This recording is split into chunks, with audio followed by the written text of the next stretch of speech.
মাননীয় মুখ্যমন্ত্রী শ্রী শুভেন্দু অধিকারী মহাশয়কে আমার নমস্কার।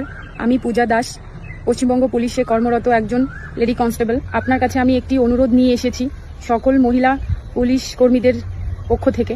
আমার বাড়ি জলপাইগুড়ি, আমার বর্তমান পোস্টিং জঙ্গিপুর পিডিতে। আমরা যারা এত দূরে 200, 300, 400 কিলোমিটার, 500 কিলোমিটার দূরে পোস্টেড রয়েছি, তাদের নানা রকম সমস্যার সম্মুখীন হতে হয় এত দূরে থাকার কারণে। এতদিন আমরা একজন নারী মুখ্যমন্ত্রী পেয়েও এটা আশা করতে পারিনি ওনার থেকে।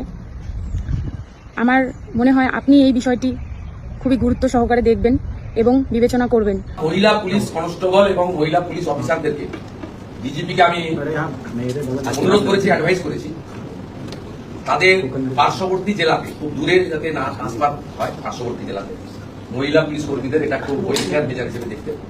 কিন্তু তাতে আবার শর্টফলও যাতে না হয়, সেটা অনেকগুলো মহিলা থানা পরিচালিত আছে, সেটা এক্সেপশন থাকবে। কিন্তু ইন জেনারেল আমরা বলেছি যে আলিপুরদুয়ারের মন্ত্রী উত্তর দিনাজপুর শিলিগুড়ির মধ্যে তিনি কাজ করলে ভালো, তাকে যাতে পুরুলিয়া বাঁকুড়া এসে কাজ করতে পারে, এরকম একটু আমরা বলেছি।